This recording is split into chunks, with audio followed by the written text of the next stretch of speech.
Muy buenas noches.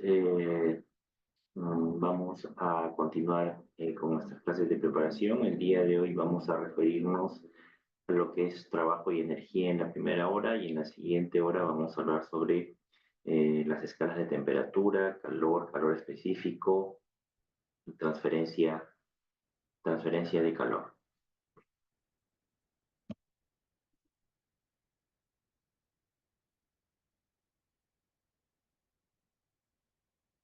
Vamos a iniciar refiriéndonos a lo que es energía mecánica.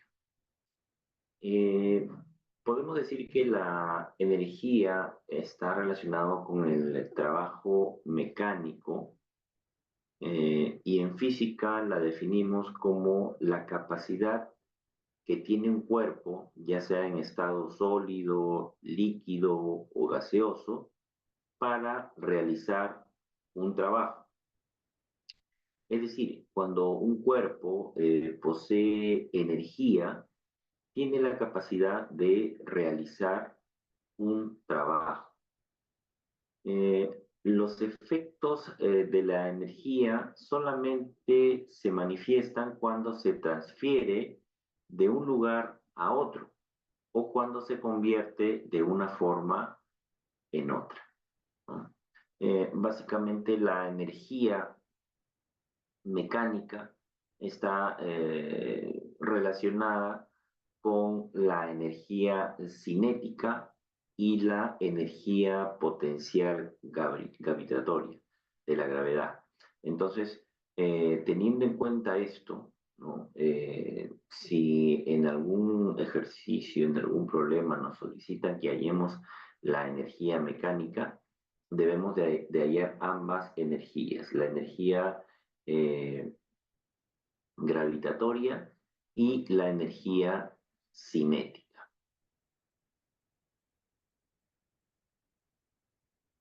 Entonces debemos definir qué cosa es cada una de ellas. La energía cinética. Cuando un cuerpo se mueve, es capaz de realizar un trabajo, como ya lo hemos manifestado, porque tiene energía de movimiento o energía cinética.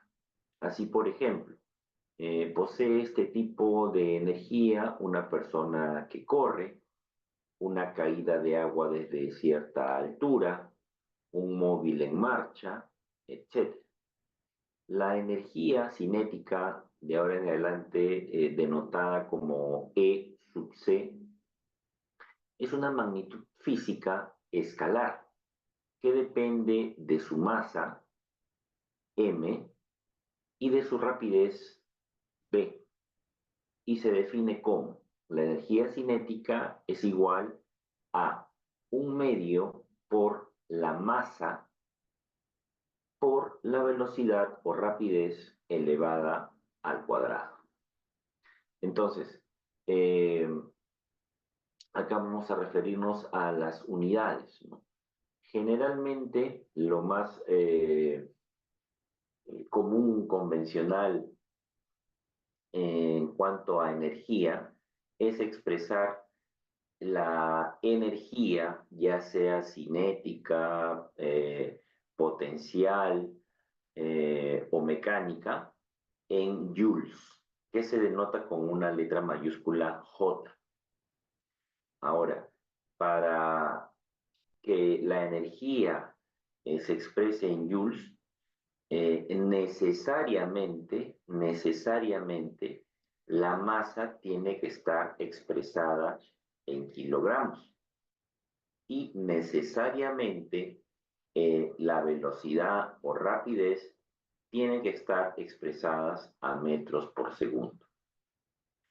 De no ser así, tendríamos que convertir las unidades que nos dan, por ejemplo, la masa, de repente nos las pueden dar en gramos, entonces habría que convertir previamente gramos a kilogramos, ¿no? O de repente la velocidad nos la dan en centímetro por segundo o de repente kilómetro por hora. Entonces hay que convertir en ese caso particular, de kilómetro por hora a metro por segundo, ¿no? Sabiendo las equivalencias correspondientes, sabiendo que un kilogramo tiene 1000 gramos, sabiendo que una hora es equivalente a 3600 segundos y sabiendo también que un kilómetro equivale a 1000 metros, ¿no? Entonces, cuando ya nosotros hayamos convertido y tengamos la masa en kilogramos, tengamos la velocidad en metros por segundo, entonces ahí la energía cinética, ¿no? Se va a expresar en joules, en J, ¿ya? De no ser así, entonces la respuesta no va a estar en joules, ¿ya? Eso sí tiene que quedar claro, ¿ya? La masa se va a expresar en kilogramos y la velocidad en metros por segundo.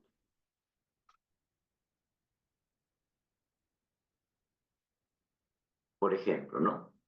Tenemos un ejercicio que nos dice lo siguiente.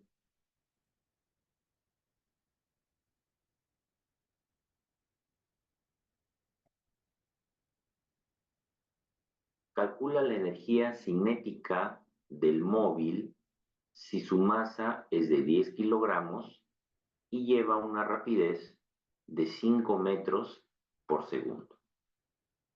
Entonces, de acuerdo a la relación indicada, la energía cinética se halla multiplicando un medio por la masa por la velocidad elevada al cuadrado, ¿ya?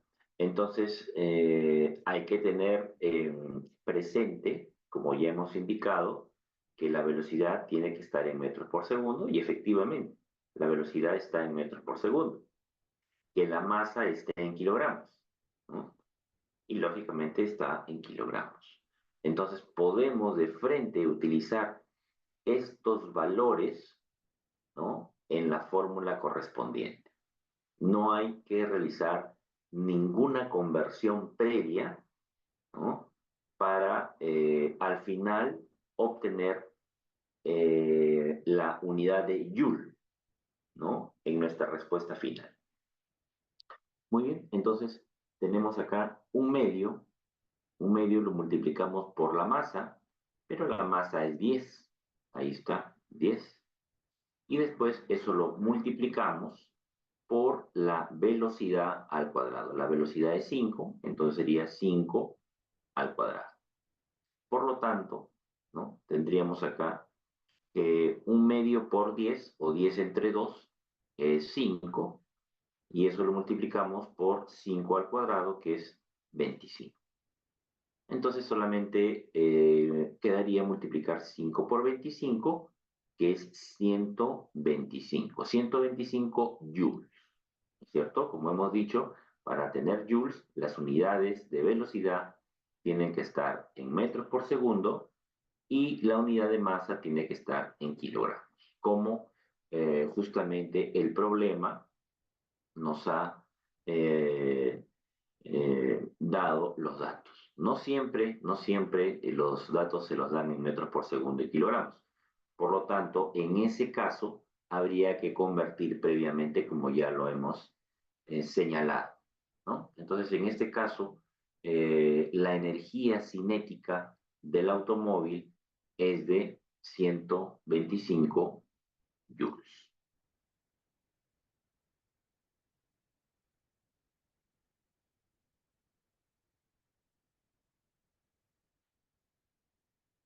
Vamos a referirnos ahora a lo que es energía potencial.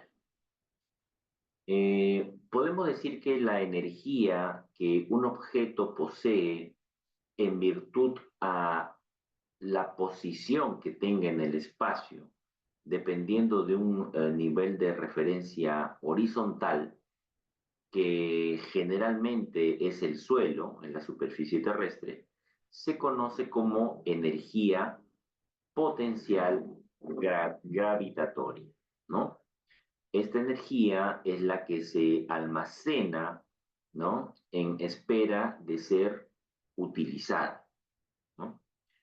Porque en ese estado tiene potencial para realizar trabajo, ¿no? La energía potencial gravitatoria de un objeto de masa m que se encuentra a una altura h y por encima de la superficie terrestre, sobre el nivel del suelo, se define como, acá tenemos la fórmula, ¿no?, de la energía potencial gravitatoria. La energía potencial gravitatoria se obtiene multiplicando la masa m por la aceleración de la gravedad por la altura.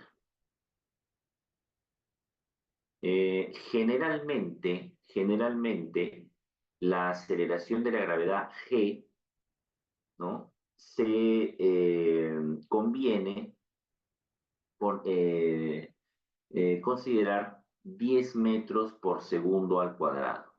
Algunos autores colocan 9.8, pero generalmente es un dato que se da en las preguntas. Esto a decir de que estamos en la superficie terrestre. El valor de 10 es para la superficie terrestre, ¿no?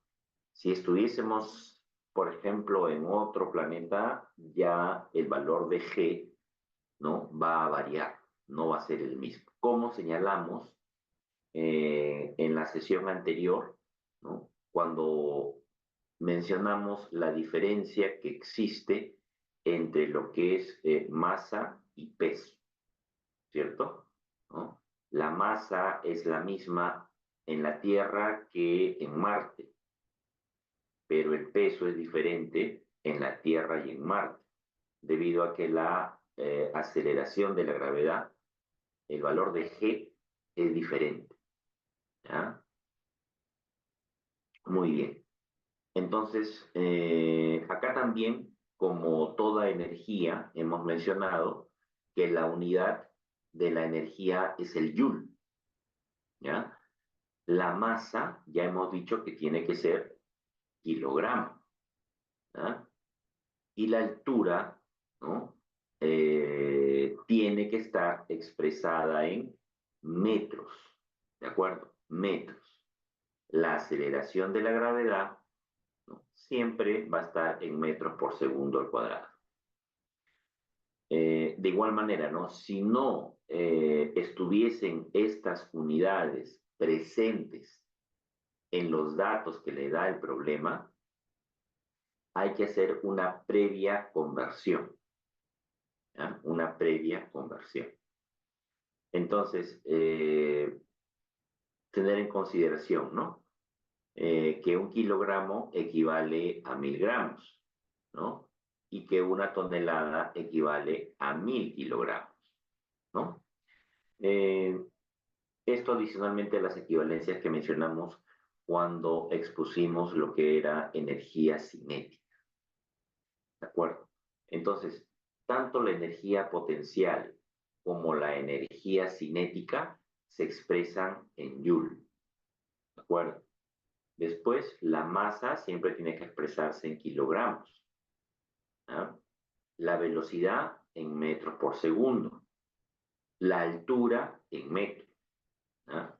Entonces, ya si estas dimensiones, magnitudes, eh, se expresan, el dato que les dan no son en metros por segundo o en kilogramos, tiene que hacer la conversión correspondiente, ¿ah?, necesariamente, para que la respuesta final de la energía resulte en Joule, ¿ah? Entonces, eh, retomando, ¿no?, ambas, la suma de la energía cinética y la energía potencial, la suma de ambas energías nos va a dar la energía mecánica. Bueno, ¿ya? Lógicamente, no todos los cuerpos tienen las dos energías, ¿no? Porque imaginemos que eh, esta masa que nosotros observamos en la gráfica, ¿ya? No está a una altura del suelo, sino está en el suelo. Si el objeto está en el suelo, quiere decir que no tiene altura, ¿cierto? No hay altura, la altura es cero. Y por lo tanto, si la altura es cero, la energía potencial es cero. Y si la energía potencial es cero, bueno, no hay energía potencial. ¿De acuerdo? Entonces, no todos los cuerpos tienen ambas energías. Puede que sí, puede que no. Eso depende del problema en particular.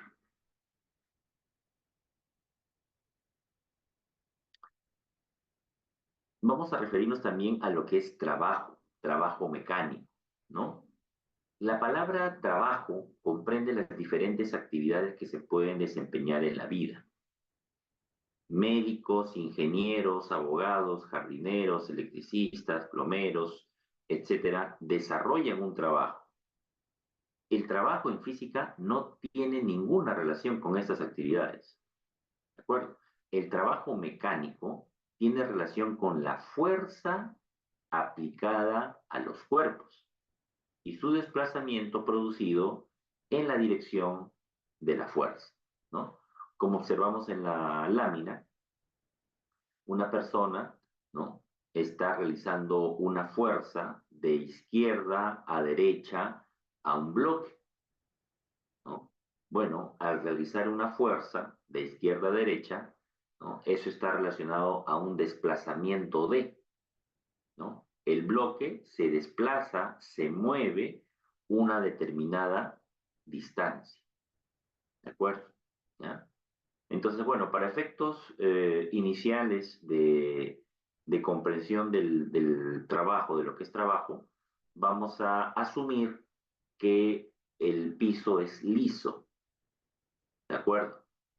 ¿A qué nos referimos que el piso es liso? Bueno, que no existe una oposición. Siempre existe una fuerza de oposición a la que nosotros aplicamos a un bloque.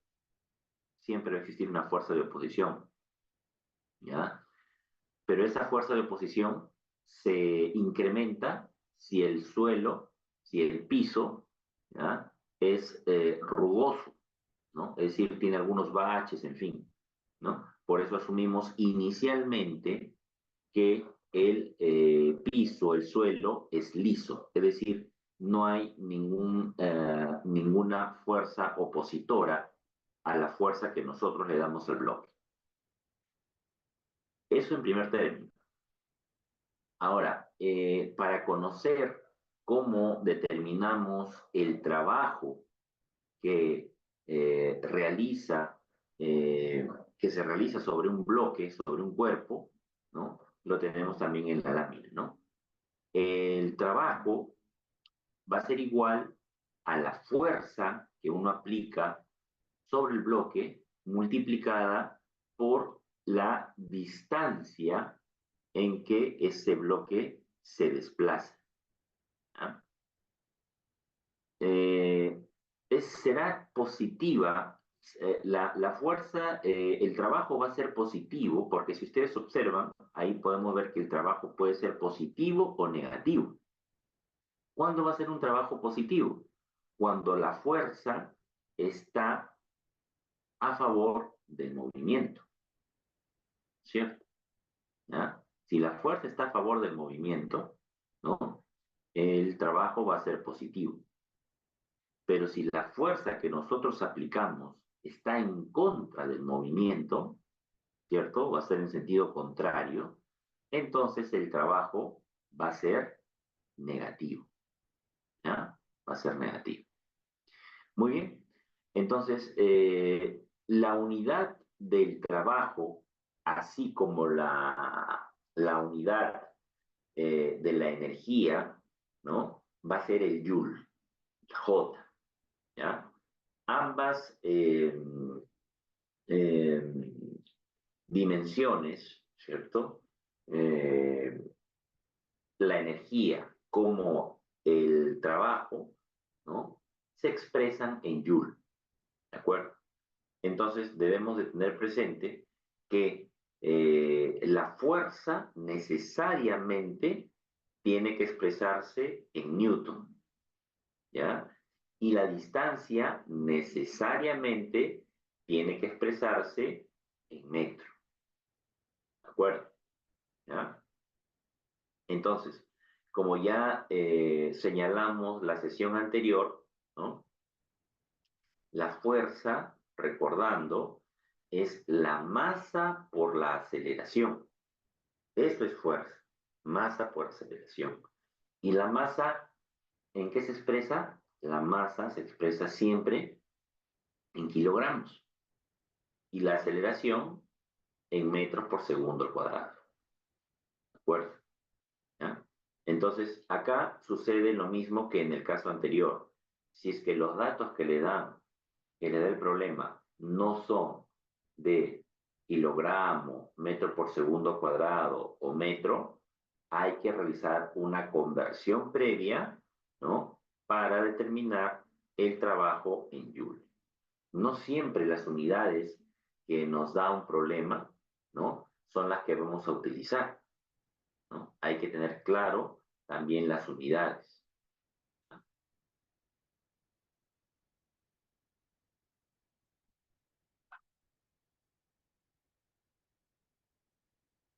Entonces, acá tenemos gráficamente, ¿no? Cómo hallar eh, el trabajo en función al movimiento, ¿no?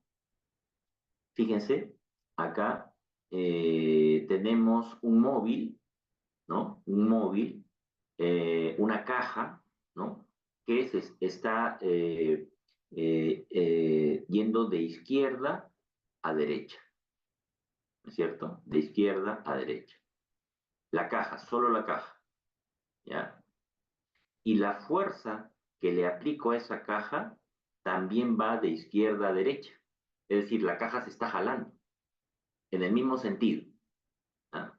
Si están en el mismo sentido el movimiento del bloque y la fuerza, es decir, de izquierda a derecha en este caso, el trabajo va a ser positivo. Solamente multiplicamos fuerza por distancia. ¿Por qué? Porque el movimiento está de izquierda a derecha y la fuerza también está de izquierda a derecha. Tienen el mismo sentido, la flecha está para el mismo sentido. Si tienen sentido contrario, es decir, el bloque se está yendo de izquierda a derecha, pero yo voy a aplicar una fuerza al revés, de derecha a izquierda, ¿no? Ya los sentidos son diferentes. Puede ser al revés también, ¿no? Que el bloque se esté yendo de derecha a izquierda y yo le aplique una fuerza contraria, de izquierda a derecha. Es lo mismo, ¿ya? Entonces, cuando el sentido del movimiento y la fuerza sean diferentes, la fórmula va a ser la misma numéricamente, fuerza por distancia, pero en este caso va a ser negativo, ¿no? Dado que el sentido del movimiento y la fuerza es diferente. Eso hay que tener en cuenta. Ahora, estas dos fuerzas, como ustedes podrán apreciar, ¿no? Son fuerzas, digamos, horizontales, es decir, paralelas en el mismo sentido del movimiento del bloque. Pero ¿qué pasaría si queremos, digamos, alzar el bloque en movimiento, ¿no? Si queremos levantar, ¿no es cierto? Ese bloque hacia la parte superior estando en movimiento, ¿no? Bueno, el trabajo, ¿no? Va a ser igual a cero, siempre que la fuerza sea perpendicular. Cuando decimos fuerza perpendicular, nos referimos a que el bloque con la fuerza forman un ángulo de 90 grados. Siempre que ocurra eso, el trabajo va a ser igual a cero. ¿Ah? Muy bien. Eh, ahora, eh, vamos a referirnos a lo que es un trabajo neto. Si sobre un bloque actúan dos o más fuerzas, ¿no? Porque es posible que no solamente sobre un bloque actúe una fuerza, pueden actuar dos o tres fuerzas, ¿no? Entonces, acá nos dice, ¿no? Si sobre un bloque actúan dos o más fuerzas que son paralelas al movimiento, el trabajo total se calcula de la siguiente manera. Calculamos la fuerza, luego tener en cuenta si la fuerza resultante está a favor o en contra del movimiento, ¿ya? Entonces, si tenemos varias fuerzas, ¿ya? Primero tenemos que sumar o restar ambas fuerzas. Por ejemplo, si tenemos tres fuerzas sobre un bloque en movimiento, ¿ya? Nos fijamos primero en las fuerzas, es decir, el sentido de la fuerza. Voy a poner un ejemplo. Dos fuerzas están hacia la derecha y una fuerza está a la izquierda. Entonces, las fuerzas que están hacia la derecha, ¿cierto? Se suman, ¿ya? Porque están hacia la derecha, se hacen positivas. Y le vamos a restar la fuerza que está a la izquierda. ¿De acuerdo? ¿Ya? Entonces, de ahí vamos a tener un valor de la fuerza resultante. ¿Ya? Y ahí nos vamos a dar cuenta. ¿Ya? Si después de sumar y restar, ¿cierto? Es positiva o negativa el número que nos salió. Por ejemplo, si tenemos las fuerzas que están a la derecha son 2 y 4. ¿Ya? Las fuerzas que están a la derecha son 2 y 4. ¿Ya? Entonces ahí es 6, ¿no es cierto? 2 más 4, 6. Y la fuerza que está a la izquierda es 8. Entonces tenemos que sumar 2 más 4 menos 8, porque la de 8 está a la izquierda. ¿Es cierto? Entonces 2 más 4, 6. 6 menos 8 menos 2. Entonces, ¿qué significa ese menos 2? Que la fuerza está para la izquierda. ¿Es cierto? Porque salió negativo. Entonces la fuerza está para la izquierda. Entonces, ya sabemos que la fuerza está para la izquierda. Ahora, dependiendo el gráfico o el problema, tenemos que fijarnos si el movimiento está para la izquierda o para la derecha. ¿No es cierto? Si el movimiento está para la izquierda, el trabajo va a salir positivo porque la fuerza, ¿no? Resultante y el movimiento están en el mismo sentido. Pero si el movimiento está para la derecha, van a estar en sentidos contrarios. Por lo tanto, la fuerza, el trabajo va a ser negativo. ¿Ya? Entonces, a eso nos referimos con trabajo neto. Un trabajo neto es cuando actúan sobre un mismo cuerpo varias fuerzas. ¿Ya? No es que se sumen todas las fuerzas, no. Hay valores que se van a restar. ¿Por qué? Porque algunas están para un lado, para la derecha si se quiere, y otras van a estar para la izquierda. Lo que están para la derecha, todas las para la derecha se suman, ¿ya? Y se restan todas las que están para la izquierda. ¿Ya?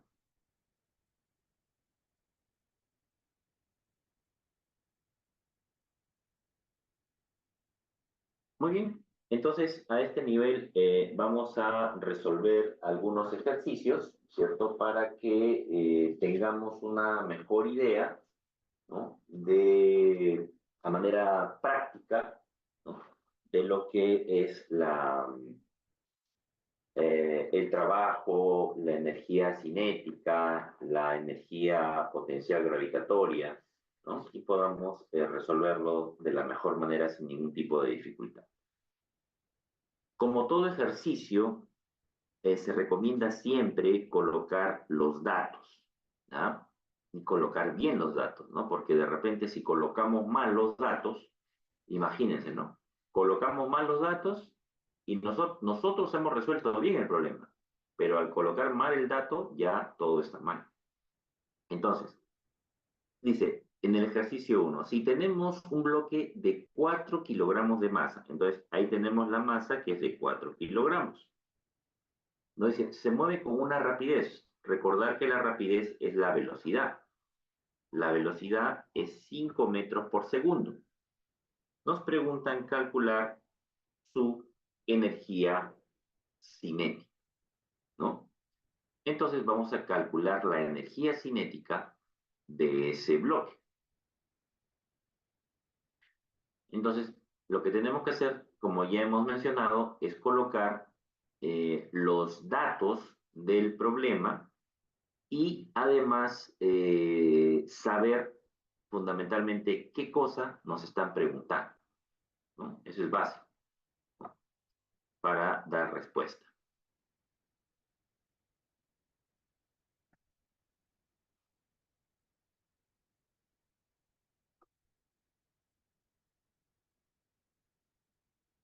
Muy bien, entonces vamos a empezar por colocar los datos que nos da el problema. Entonces, primero nos dice que la masa es de 4 kilogramos. Ahí está el dato de la masa. Entonces, hasta ahí, si ustedes recuerdan, estamos bien, porque dijimos que la masa siempre tiene que estar en kilogramos. ¿Ah? La velocidad o rapidez, recuerden que son dos sinónimos, la velocidad o rapidez es de 5 metros por segundo al cuadrado. Entonces, si ustedes recuerdan, también dijimos que la velocidad tiene que estar en metros por segundo. Hasta ahí cumple todo, hasta ahí no tenemos que convertir nada. Están bien las unidades.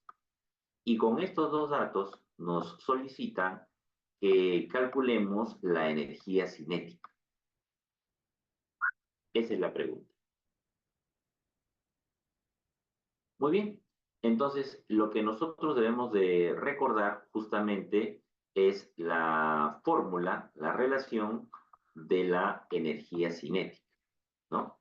La energía cinética la hallamos multiplicando un medio, ¿no? Lo vamos a multiplicar por la masa, ¿no? Y eso por la velocidad al cuadrado. Esa es la fórmula de la energía cinética, ¿no? Entonces tenemos la masa y está en kilogramos, muy bien, no hay nada que hacer, y la velocidad en metros por segundo. Ya está, listo. Entonces, como no hay que convertir nada previamente, solamente reemplazamos los valores, nada más. Nos limitamos a reemplazar los valores. Por lo tanto, la energía cinética se va a hallar de la siguiente manera. Vamos a multiplicar un medio, lo multiplicamos por la masa, que es 4, y esto lo multiplicamos por la velocidad, que es 5, al cuadrado. Ya está. Listo. Entonces, la energía cinética va a quedar reducida a la siguiente manera, ¿no? Entonces, si multiplicamos primero esto, ¿no? Esto de acá es un medio por 4, ¿no? Un medio por 4 es lo mismo a decir 1 por 4, 4. 4 entre 2, 2. Ya está. Y esto lo vamos a multiplicar por 5 al cuadrado, ¿no? 5 al cuadrado es 25. Ya está. Listo. Por lo tanto, la energía cinética va a quedar expresada como 2 por 25. Y 2 por 25 justamente es 50 joules, ¿no? 50 joules. Como todas las unidades acá presentes cumplieron las condiciones, entonces la respuesta final es joules, ¿ya? Entonces la energía cinética que experimenta este cuerpo es de 50 joules.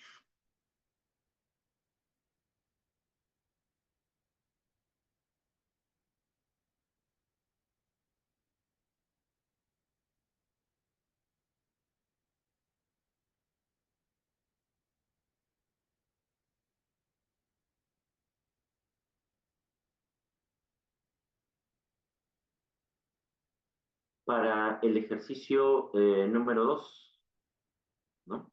Tenemos la masa, la masa de un cuerpo es de 6 kilogramos, ¿no? De acuerdo a la gráfica. Y 4 metros por segundo nos representa su rapidez o velocidad. De igual manera, en este caso nos preguntan qué energía cinética, ¿no?, contiene el bloque, ¿no?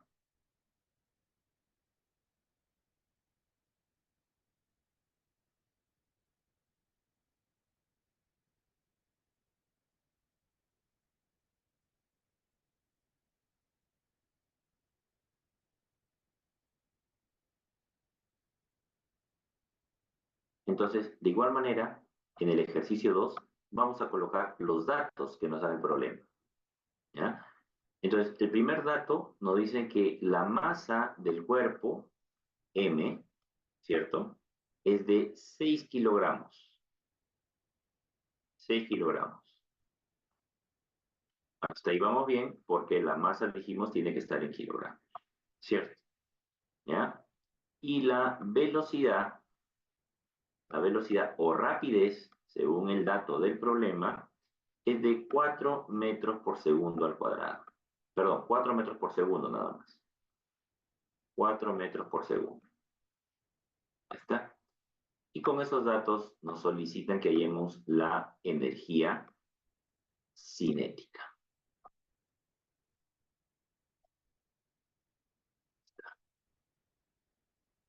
Entonces, de igual manera, ¿no?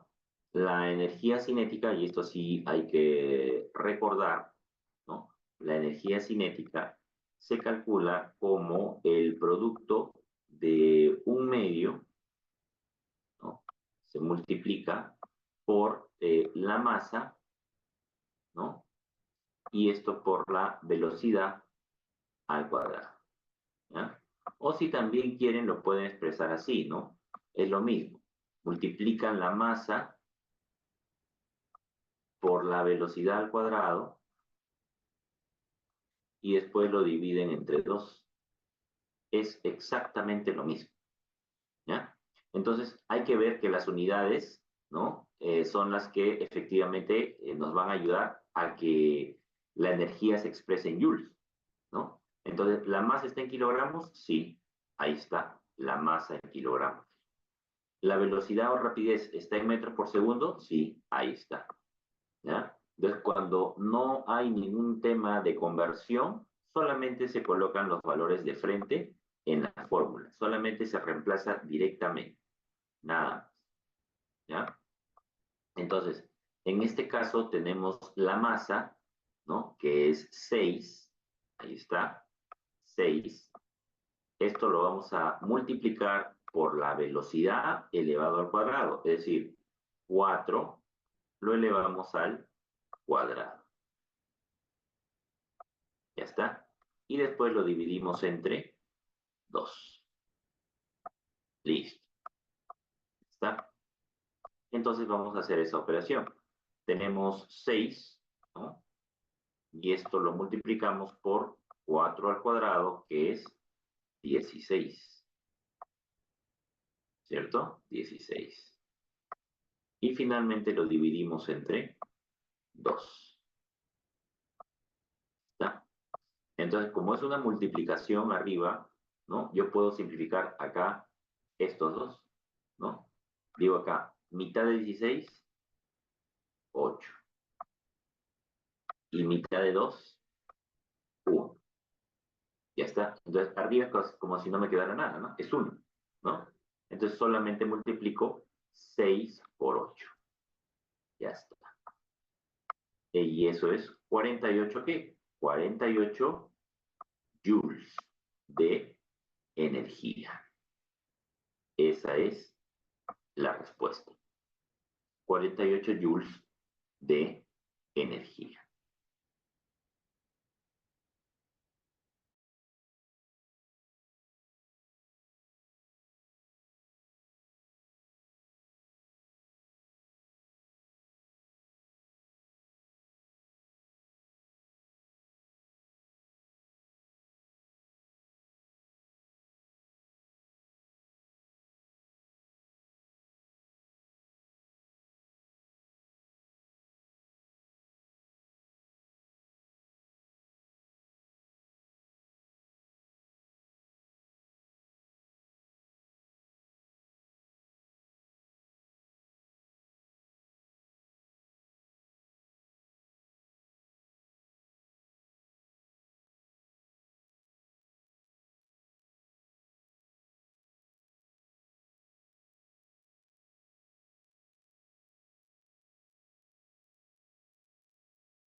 Pasemos entonces a un tercer ejercicio. Vamos a ver qué nos dice el ejercicio número 3. Nos dice calcular la energía potencial gravitatoria del bloque mostrado, que está a la derecha, respecto a un observador en el piso. Y nos dan de dato, como les decía, la aceleración de la gravedad, que es de 10 metros por segundo al cuadrado. Los otros datos para este caso en particular son que la altura es de 4 metros y que la masa es de 2 kilogramos. Entonces, con estos datos ya son suficientes para que podamos calcular lo que se nos está indicando, lo que se nos está pidiendo. Muy bien, entonces vamos a resolver dicho problema.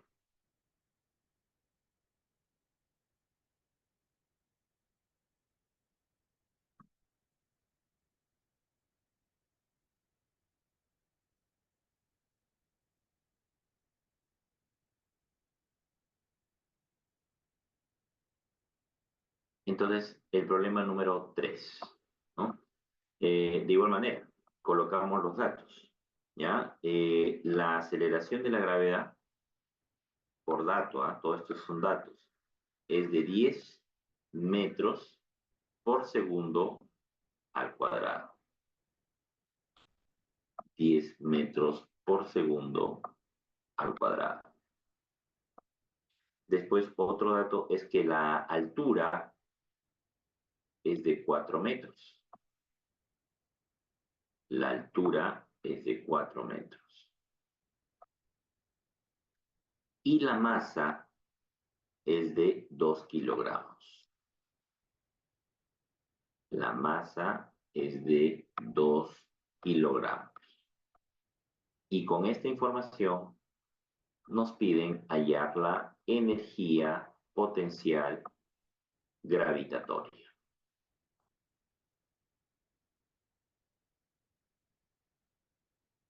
Ya está, no la sabemos. Pero lo que sí debemos de recordar justamente es a qué es igual la energía potencial gravitatoria. La energía potencial gravitatoria, recordando, se calcula como el producto de tres magnitudes: la masa por la gravedad y eso por la altura. Muy bien, pero no siempre hay que de frente reemplazar. Hay que acordarse de que la aceleración de la gravedad esté en metros por segundo cuadrado, y efectivamente está en metros por segundo cuadrado, que la altura esté en metros, efectivamente está en metros, y que la masa esté en kilogramos. Los tres cumplen, ¿no es cierto? No hay que realizar una conversión previa, cumple. Entonces, cuando todos cumplen, ahora sí, ya se reemplazan directamente los valores en la fórmula correspondiente. Es decir, la energía potencial va a ser igual a la masa, que en este caso es 2, ¿cierto? La masa es 2, la aceleración de la gravedad es 10 y la altura es 4.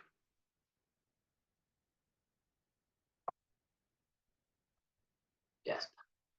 Entonces, la energía potencial va a ser el producto de todos esos factores, ¿cierto? En este caso sería 2 por 10, 20 por 4, 80. ¿80 qué? 80 joules. Ya está. 80 joules.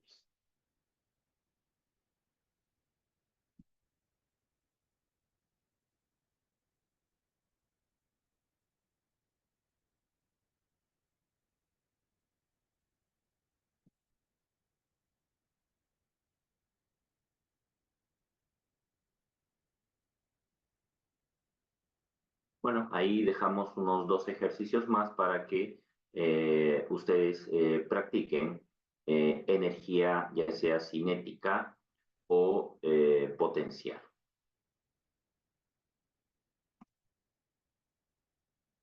Vamos ahora a ver ejercicios que estén involucrados con trabajo. Vamos a realizar el primer ejercicio, ¿no? Que nos dice lo siguiente, ¿no? En el primer ejercicio nos dice, determina la cantidad de trabajo, ¿no? Que desarrolla la fuerza, ¿no? En el ejemplo. Entonces, si nosotros observamos el gráfico, ¿ya?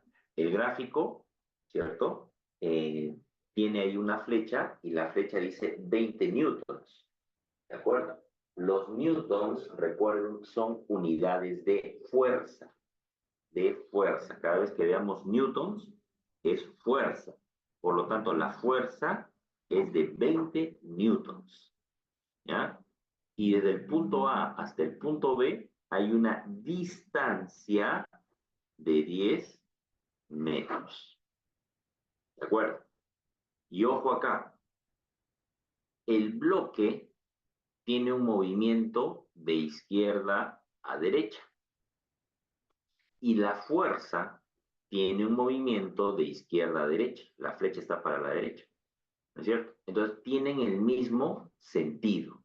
Por lo tanto, si tiene el mismo sentido, movimiento y fuerza, ¿ya? El trabajo va a ser positivo.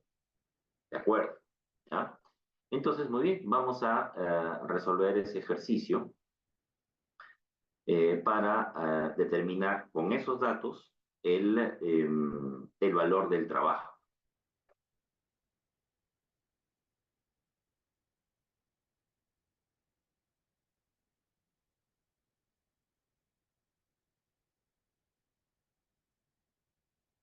En este caso es el primer ejercicio del tema trabajo, ¿no? Vamos a graficar así un poco el ejercicio. Ahí tenemos el suelo que es, asumiendo que es liso, ¿no? Que no es rugoso. Bueno, ahí tenemos el bloque, ¿está? Y la fuerza está yendo de derecha a, perdón, de izquierda a derecha, ¿no? Y justamente el móvil también está en ese sentido, se está yendo hacia la derecha. Entonces, esta es la fuerza que se le aplica al bloque. Y la fuerza por dato, es de 20 newtons. ¿Ya? Y la distancia que se le aplica al bloque, es decir, el bloque recorre una distancia de 10 metros. 10 metros.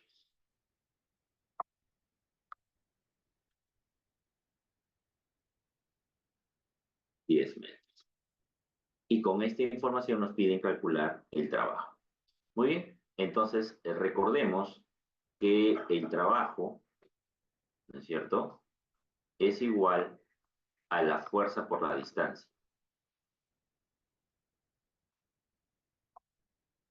Pero acá hay que tener cuidado con el signo, ¿ya? Acá tenemos que el movimiento, el bloque, se está yendo para la derecha y la fuerza también para la derecha, para el mismo lado. Por lo tanto, el trabajo va a ser positivo, ¿ya? El trabajo va a ser positivo. Ya no se coloca el signo positivo, pero, en fin, vamos a ponerlo por esta vez.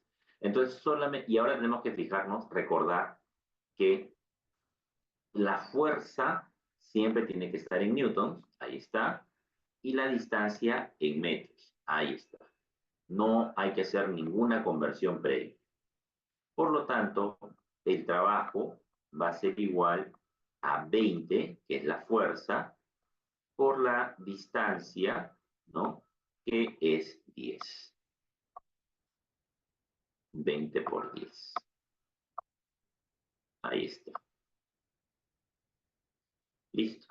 Entonces, el trabajo es igual a 20 por 10, ¿cierto? Que es 200. ¿200 qué? 200 joules. Ya está. Ese es el trabajo desarrollado por el bloque. 200 joules.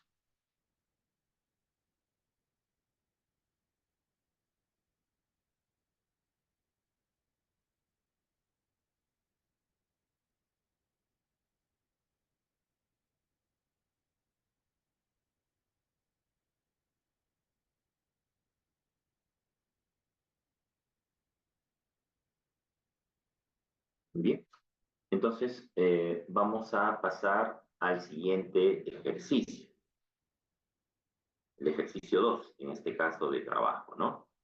Bueno, solamente tenemos el gráfico, ¿no? Pero con el gráfico es sencillo determinar cuáles son las magnitudes.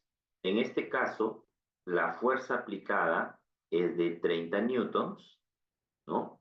La distancia que se desplaza el bloque es de 4 metros, ¿no? Y observamos que efectivamente también el bloque está en el mismo sentido de la fuerza. Por lo tanto, el trabajo va a ser positivo. ¿Ya?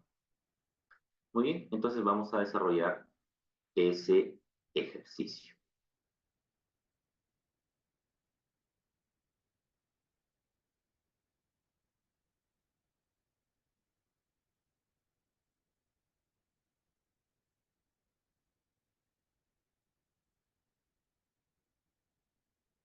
Entonces tenemos acá el ejercicio número 2.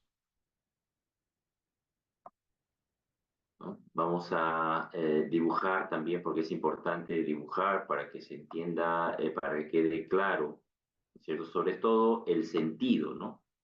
Cuando eh, es importante saber el sentido que toman algunas magnitudes, ¿no? Se hace importante mejor graficar para tener un mejor entendimiento del ejercicio, del problema. Muy bien, entonces fijémonos que acá la fuerza está siendo llevada hacia la derecha, ¿cierto? Esta es la fuerza y la fuerza por dato es de 30 newtons. Esa es la fuerza, 30 newtons, ¿ya?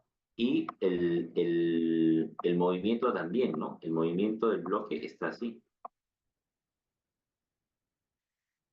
¿ya? Eso quiere decir que el movimiento está también de izquierda a derecha. Tanto el movimiento del bloque como la fuerza están en el mismo sentido, ¿ya? Y bueno, el bloque se desplaza una distancia de 4 metros, ¿ya? Desde el inicio se desplaza, ¿no? Ya que está en movimiento, hay un desplazamiento, ¿no? Dado que está en movimiento, hay una distancia recorrida, ¿no?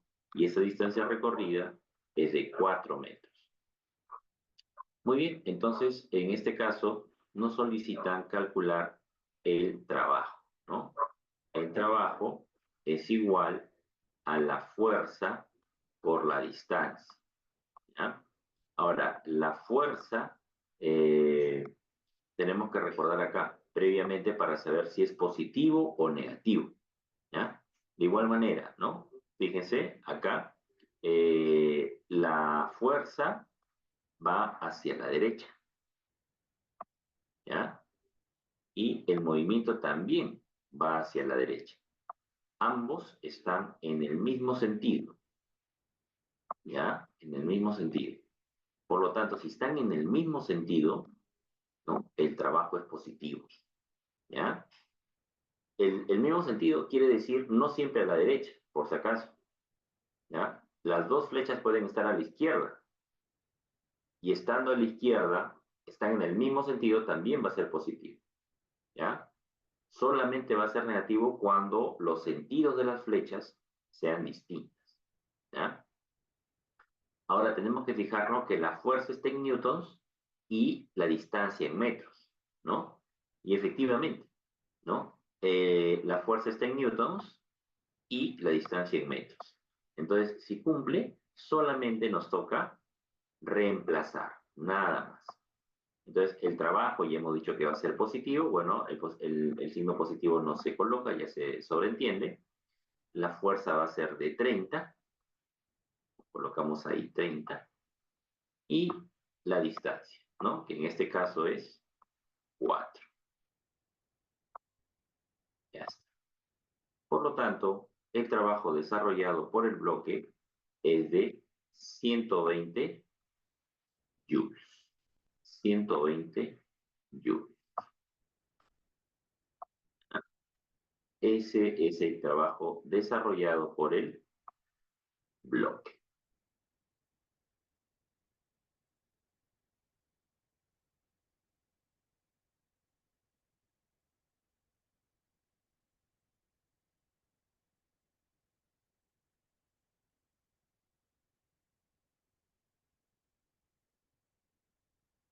¿De acuerdo? Y ya, bueno, acá tienen dos ejercicios más para que ustedes resuelvan, ¿no? Teniendo en cuenta acá, fíjense que acá ya es diferente, ¿no? Acá el sentido del bloque, el movimiento del bloque va hacia la derecha, ¿no? Y la fuerza va a la izquierda, ¿no? Entonces ahí el trabajo va a ser negativo, ¿no es cierto? Claro, ¿no? Porque la fuerza que se aplica al bloque va en sentido contrario del movimiento, ¿cierto? Hay una resistencia, hay una fuerza opositora, ¿no? Entonces va a ser negativo. De igual manera en el ejercicio 4. Muy bien, entonces vamos a pasar al siguiente tema.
Vamos a ver entonces ahora el tema de temperaturas y escalas.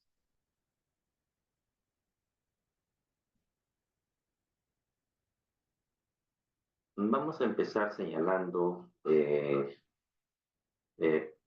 la definición, ¿no es cierto?, de lo que se puede entender como temperatura. La temperatura es una magnitud física escalar, ¿no? Ya hemos señalado cuando una magnitud física es escalar y cuando es vectorial, ¿no? Escalar es cuando queda definida solamente por el valor numérico, ¿cierto? Y vectorial es cuando aparte del valor numérico necesitamos el sentido, ¿cierto? La dirección de esa magnitud. Acá en la temperatura no interesa, no existe el tema de la dirección, del sentido. Es absurdo hablar qué sentido tiene la temperatura o qué dirección tiene la temperatura. La temperatura queda definida solamente con un valor. 30 grados Celsius, 40 grados Celsius, 15 grados Celsius. Ya está, se define así. No hay más. Entonces, reiterando, la temperatura es una magnitud física escalar que expresa el grado o nivel de calor, ¿cierto?, de los cuerpos o del ambiente. Como sabemos, las moléculas de los cuerpos están en continuo estado de agitación, es decir, tienen una energía interna. Por consiguiente, tienen una temperatura, ¿no? Y esta temperatura es proporcional a la energía media de las moléculas que lo constituyen. El término de cero absoluto, ¿cierto?, referente a la temperatura a la cual las moléculas de un cuerpo tienden a cesar su movimiento. Es decir, es el estado de energía cinética molecular mínima, ¿no?, que tiende a cero. ¿Ya? Así como hemos señalado en el tema anterior que la unidad de energía y la unidad de trabajo en el sistema internacional SI es el Joule. Ahora, la unidad de temperatura en el sistema internacional no es los grados Celsius, sino otro tipo de temperatura, cuya unidad es el Kelvin y se representa con la letra mayúscula K. ¿Ya? Esa es la unidad de temperatura en el sistema internacional.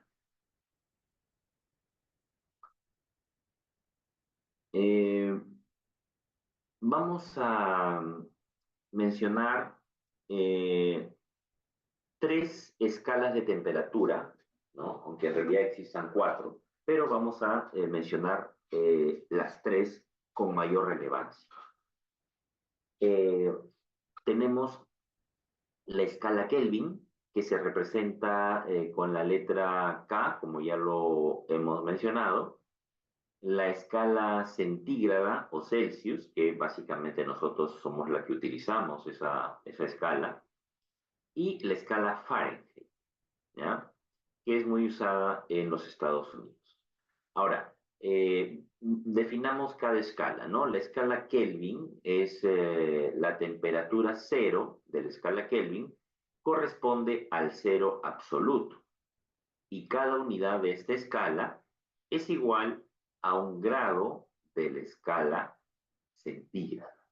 ¿Ah? En el caso de la escala centígrada o Celsius, cuya unidad es el grado Celsius y se denota por la letra mayúscula C, podemos decir que a la presión normal de una atmósfera, es decir, la presión en la cual nosotros estamos, el agua helada se encuentra a 0 grados Celsius, ¿no?, que es la temperatura de fusión.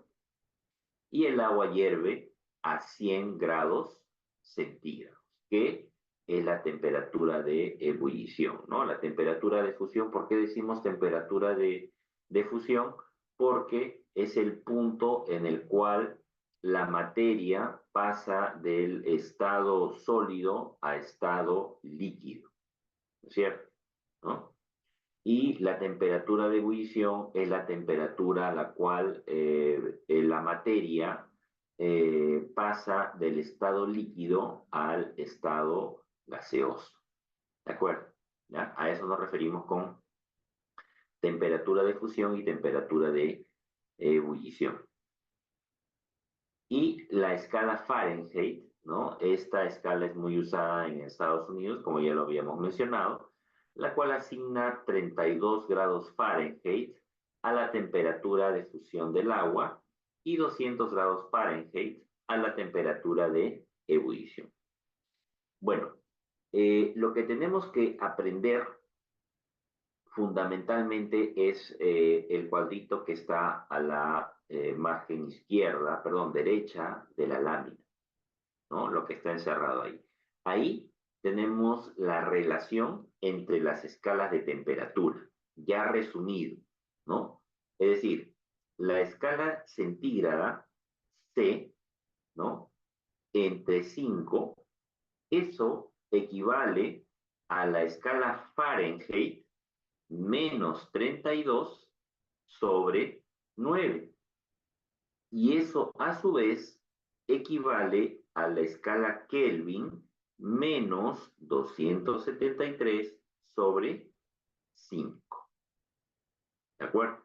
Ya hemos mencionado que la letra C mayúscula equivale a la escala Celsius, la escala F mayúscula equivale a la escala Fahrenheit y la escala K equivale a la escala Kelvin. Bueno, ¿ya? Entonces, ya con esas relaciones podemos nosotros resolver, convertir cualquier tipo de temperatura a otra unidad. Lógicamente, cuando se realizan ejercicios de cambio de temperatura, siempre se van a utilizar dos escalas, ¿no? No las tres a la vez, ¿ya? Entonces, la fórmula se reduce a solamente dos. Puede ser C con F, puede ser C con K o puede ser F con K, ¿no es cierto? Cualquiera, ¿ya? Eso ya lo vamos a ver mejor, lo vamos a entender mejor cuando desarrollemos ejercicios. Bueno, también es importante señalar la definición de lo que es calor, ¿cierto? ¿Qué cosa es calor?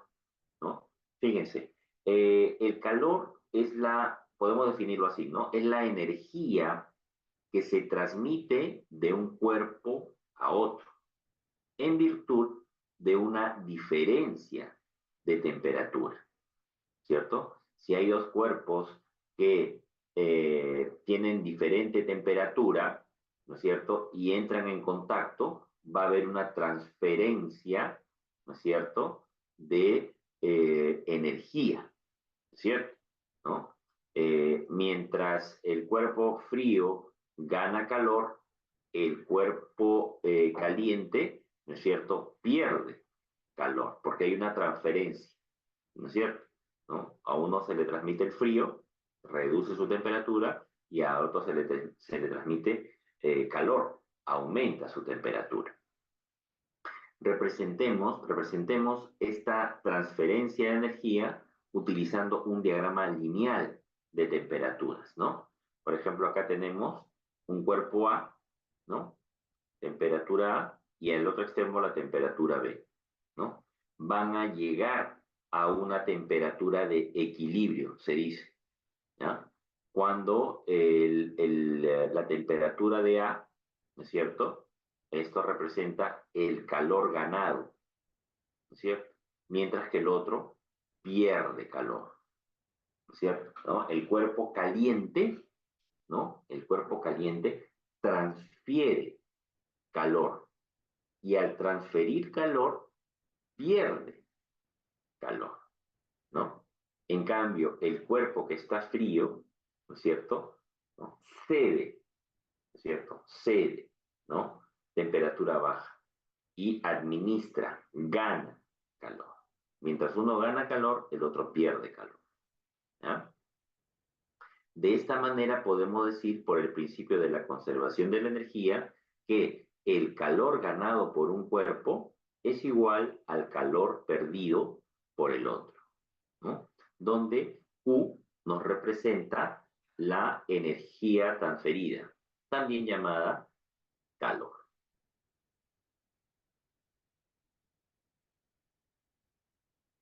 Es importante también conocer los procesos de transferencia de calor, ¿no? Fundamentalmente, la conducción, la convección y la radiación, ¿no? La energía calorífica se puede transferir de tres formas: por conducción, por convección y por radiación. Vamos a definir las los tres procesos. La conducción es la forma más común de transferir calor y se produce cuando entran en contacto cuerpos con diferentes temperaturas, ¿no? Como hemos explicado en el caso anterior, ¿no? Cuando dos cuerpos entran en contacto, ¿cierto? Ahí va a haber una conducción, va a haber una transferencia de calor por conducción, porque las superficies de ambos cuerpos están en contacto. Uno cede calor, ¿cierto? Y otro administra, absorbe calor. ¿Ya? A eso nos referimos con conducción. Se conduce, ¿ya?, el calor por superficies en contacto. La convección se realiza mediante el movimiento de masa o flujo de algún fluido. Por ejemplo, el agua hirviendo, ¿no?, o el aire caliente que asciende en la atmósfera formando los huracanes. ¿De acuerdo? Entonces, un ejemplo de convección, ¿cierto?, es justamente cuando el agua está hirviendo, ¿no? ¿Por qué? Porque hay un movimiento, ¿no es cierto?, en la masa, ¿no?, de algún fluido, ¿no? El agua inicialmente, ¿no?, eh, en estado a temperatura ambiente, ¿no es cierto?, ya sabemos que está en estado líquido, ¿no es cierto? Claro, ¿no? Pero ¿qué pasa si comenzamos a calentar el agua, ¿no?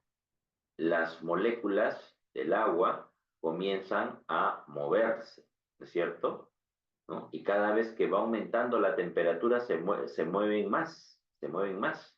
Entonces, ese signo de movimiento, ¿no es cierto?, en la masa del fluido, en este caso el agua, es un indicativo de que hay una transferencia de calor por convección. ¿De acuerdo? ¿Por qué? Porque el cuerpo, en este caso el agua, ¿no es cierto?, logra un movimiento, ¿no? Un movimiento debido, ¿no?, a que existe un calor, se está calentando el agua para, lógicamente, hervir, ¿ya?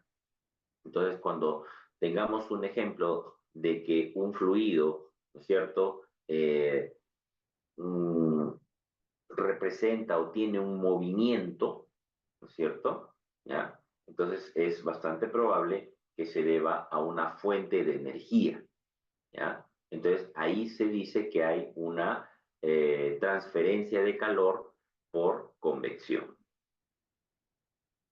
Y finalmente la radiación. La radiación se realiza sin contacto ni movimiento de masa. La energía del Sol nos llega por radiación electromagnética, ¿no? Entonces, como se indica, ¿no? No hay contacto directo entre dos cuerpos, ni tampoco se observa un movimiento de masa, ¿cierto? Entonces, este es un claro ejemplo, pues, de los rayos solares, ¿cierto?, que inciden, ¿cierto?, sobre las personas, ¿no?, debido a la radiación electromagnética, ¿de acuerdo? Entonces, estos son los tres procesos de transferencia de calor que nosotros debemos de saber y conocer. Muy bien, entonces vamos ahora a resolver ejercicios referente a las escalas de temperatura. Muy bien. Entonces, vamos por el ejercicio número 1, ¿ya? Entonces, decimos, el problema dice así, ¿no? Un termómetro centesimal marca 30 grados Celsius, ¿de acuerdo? 30 grados Celsius. Fíjense las unidades, ¿ah? Celsius, 30 grados Celsius. Calcular la temperatura medida en un termómetro en grados Fahrenheit, ¿ya? Entonces nos están dando en la escala centígrada y hay que hallarlo en la escala Fahrenheit, ¿de acuerdo? ¿Ya? Muy bien. Entonces vamos a resolver ese ejercicio.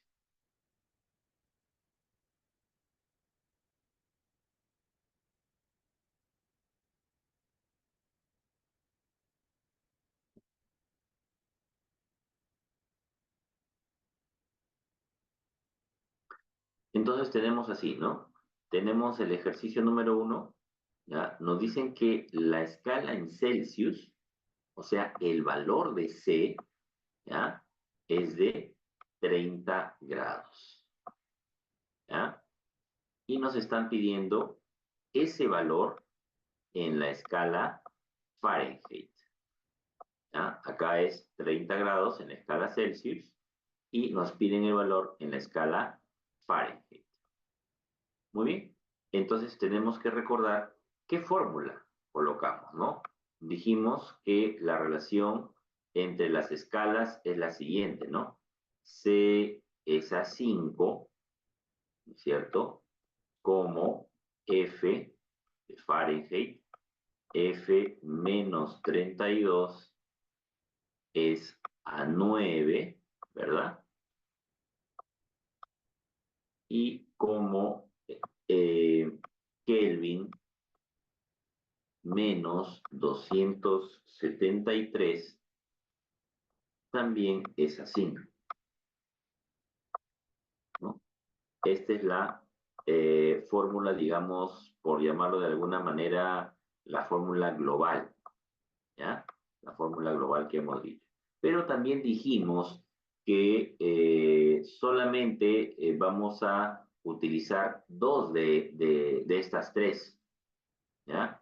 ¿Y cómo sabemos cuáles vamos a utilizar? Bueno, el problema nos lo dice. Una es C y la otra es F. Entonces, esta que tiene K no me interesa. La que nos va a interesar es esta de acá. Esta de acá. Con esta ahí vamos a resolver el problema. ¿De acuerdo? ¿Ya? Entonces, solamente acá hay que reemplazar valores, ¿no? El valor de C, ¿no? Por dato es 30. 30 entre 5, ¿cierto? Esto es igual a Fahrenheit o F menos 32 y todo eso entre 9. Ya está. Listo. Entonces, si ustedes recuerdan, esta es una igualdad. Y hemos dicho siempre que todo lo que tenga la variable siempre tiene que estar a la izquierda, ¿cierto? O sea, todo esto, todo lo que está acá, ¿no? Lo vamos a poner para acá, ¿ya? Y todo esto que está acá, lo vamos a poner para la derecha. La igualdad se va a mantener, ¿ya? Entonces, miren, ¿ah? F menos 32, F menos 32 sobre 9,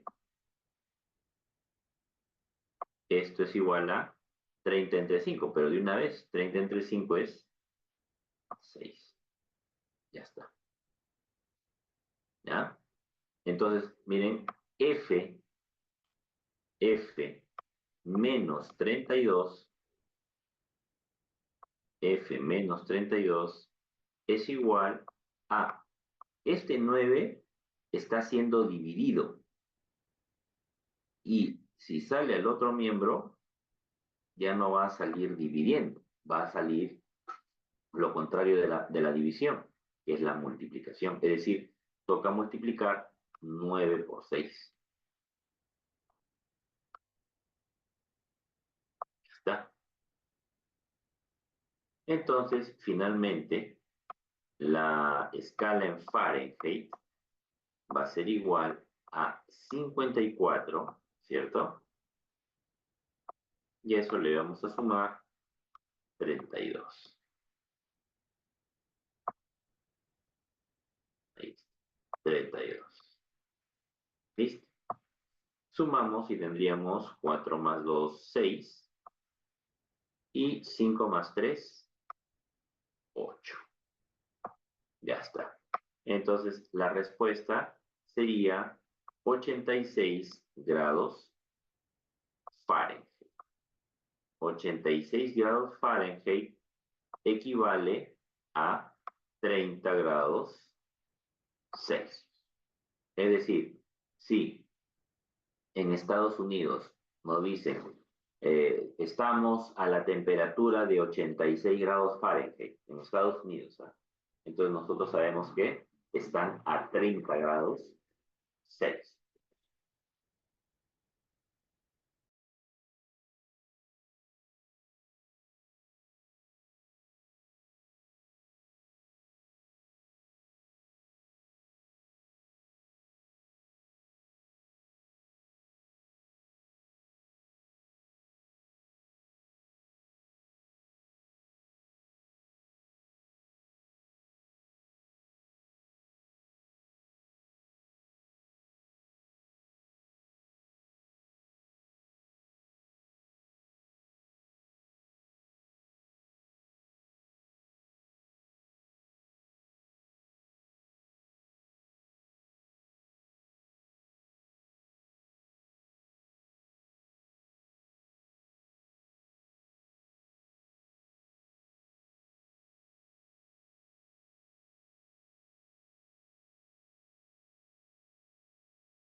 Pasemos ahora al ejercicio siguiente.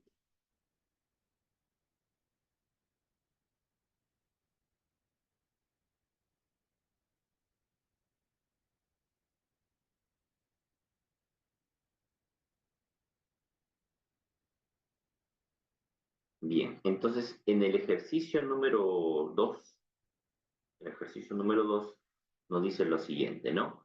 Un termómetro centesimal, ¿no? Marca 35 grados Celsius. 35 grados Celsius. Calcular la temperatura medida en un termómetro Fahrenheit. ¿Ah? En un termómetro Fahrenheit. Muy bien, entonces vamos a desarrollar ese ejercicio.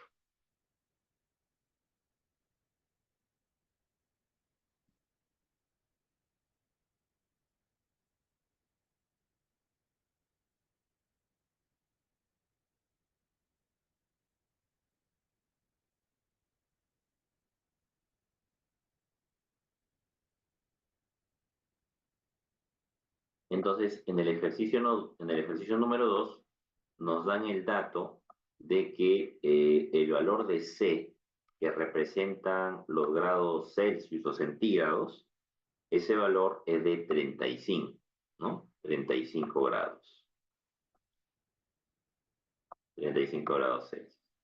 Y nos piden determinar a esta escala centígrada, a esta escala, cuánto equivale en escala Fahrenheit.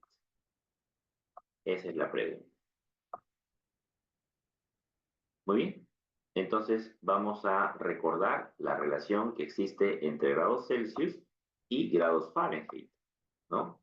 Los grados Celsius equivalen a 5, como los grados Fahrenheit menos 32 equivalen a 9. Esa es la relación. Ya no ponemos la escala Kelvin porque el problema no nos habla de escala Kelvin, ¿ya? Muy bien, entonces vamos a reemplazar, ¿verdad? Vamos a reemplazar el valor de C. En este caso tenemos 35, que es el valor de C, entre 5. Ahí está. Y esto es igual a Fahrenheit menos 32, y eso lo dividimos entre 9. Ya está. Muy bien. Entonces, lo mismo, ¿no? Como acá está la variable en el segundo miembro, esto vamos a pasarlo ahora al primer miembro. Y como acá todos son números y no hay variable, lo pasamos al segundo miembro. Igual, ¿no es cierto? Se mantiene la igualdad. Muy bien, entonces, ¿qué nos quedaría? Nos quedaría que f menos 32, f menos 32 entre 9, esto es igual a, bueno, podemos dividir una vez, ¿no? 35 entre 5, 7. Ya está. Listo. Entonces, f menos 32, f menos 32 es igual a 9 por 7, que es 63. ¿Mm?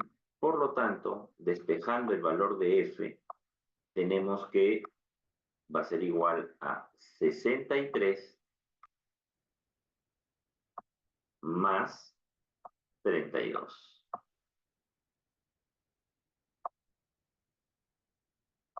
Ya está. Listo. ¿No? Sumando, tendríamos acá 3 más 2, 5, y 6 más 3, 9. Ya está.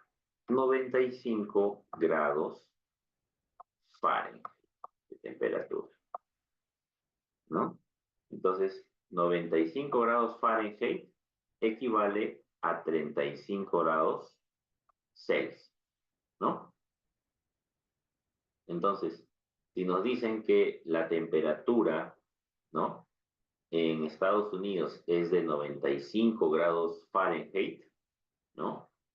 Eso equivale a 35 grados Celsius. Ya tenemos una idea, pues, ¿no? Ya sabemos que 30 grados acá es una temperatura elevada, ¿no? Entonces 35 ya es considerable, ¿no? Otra manera de preguntar también, ¿no? Podría ser, si en los Estados Unidos la temperatura es de 95 grados Fahrenheit, determine cuál es la temperatura en Lima, ¿no? Y bueno, tienen que hacer lo mismo, solamente en vez de reemplazar el valor de C acá, van a reemplazar el valor de F, ¿no? 95 menos 32 entre 9, y eso lo multiplican por 5, y le va a salir 35. ¿No?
Muy bien, entonces pasamos al siguiente ejercicio, el ejercicio número 3.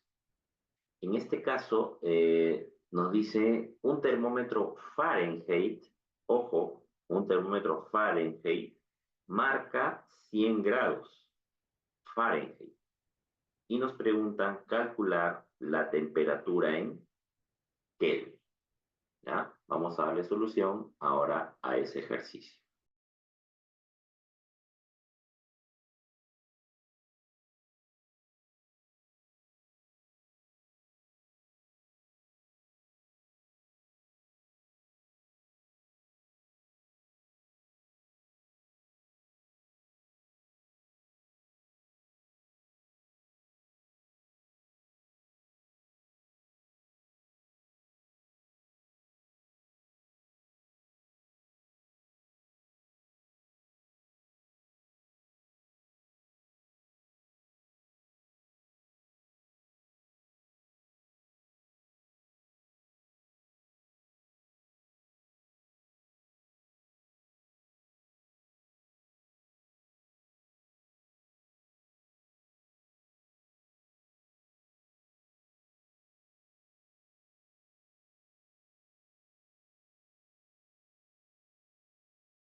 En este caso, en el ejercicio 3, tenemos la siguiente información.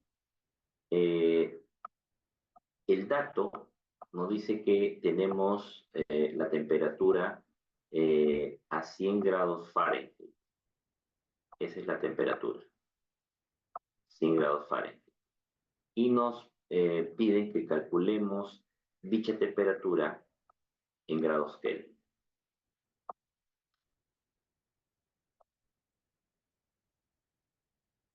Ya está. Entonces, basta solamente con relacionar ambas escalas de temperatura de la fórmula que inicialmente conocemos.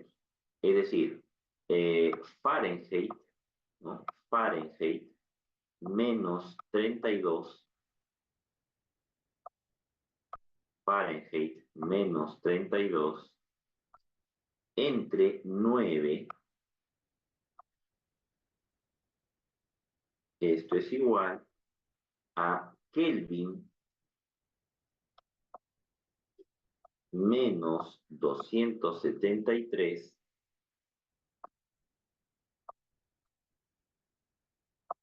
entre 5. Reitero, esto sale de la fórmula que hemos visto al inicio. Ya no nos interesa el valor de C, porque el problema en ningún momento nos habla de grados Celsius. ¿Ya? Muy bien, entonces vamos a reemplazar el valor de F, ¿no? Porque F es igual a 100. Entonces tendríamos así, 100 menos 32 sobre 9. Esto es igual a Kelvin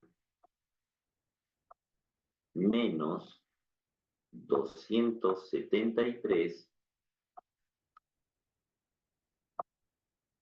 entre 5.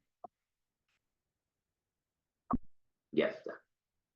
Y acá igual, ¿no? Tenemos el primer miembro y el segundo miembro. Como en el segundo miembro está la incógnita, porque queremos hallar K, lo pasamos al primer miembro. ¿Ya? Y todo esto que son números, lo pasamos al segundo miembro. Ya está. Listo. Entonces, acá tenemos K, Kelvin, menos 273. Todo esto lo dividimos entre 5. Esto va a ser igual a, bueno, acá podemos de una vez restar, ¿no? 100 menos 32, ¿cierto? Sería 68, ¿cierto? Entre 9.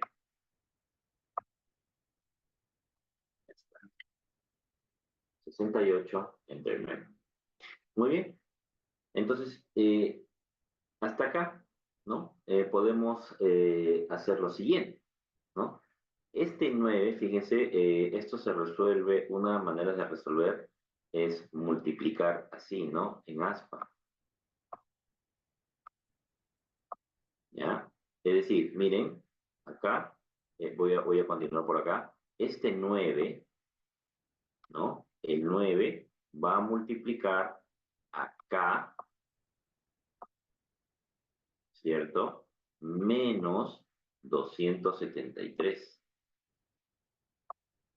9 va a multiplicar a todo eso.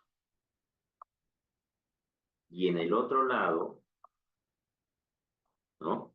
5 va a multiplicar a 68.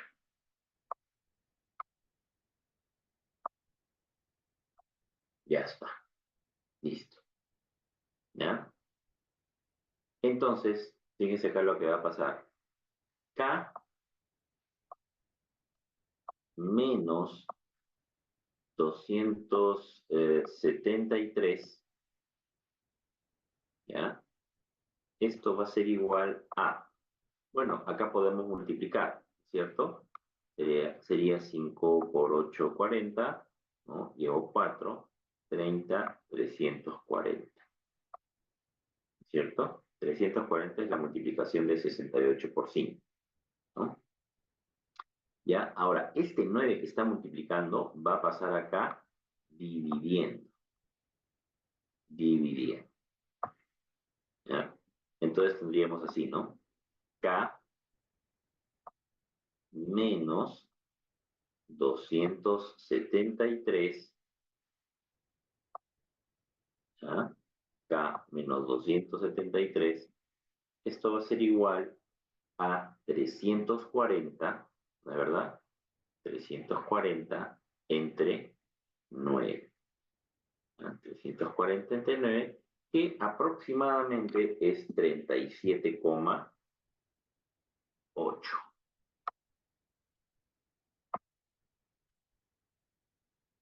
37,8. Redondeando décimo. ¿Ya? Por lo tanto, el valor de K va a ser igual a ese 37,8, ¿no? Vamos a sumar, ¿no? Porque el 273 está con signo negativo, pero pasándolo al otro miembro ya se hace signo positivo, ¿no? Por eso sumamos 273. Y vamos a determinar así el valor de la temperatura en grados Kelvin, ¿no? En este caso vamos a sumar 273 más 37,8, ¿no? Que aproximadamente es 310,8 Kelvin, ¿no? Grados Kelvin. Ya está. Aproximadamente. Eso quiere decir que 100 grados Fahrenheit, ¿no? Equivalen a 310,8 Kelvin.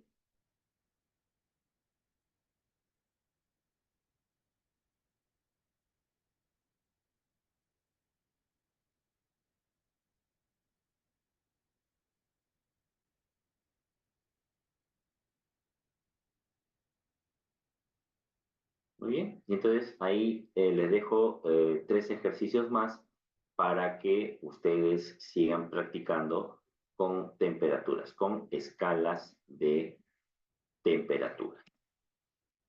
Muy bien, entonces eso sería todo de mi parte por el día de hoy, ¿no? Y ya nos vemos en la siguiente sesión. Muchas gracias, buenas noches.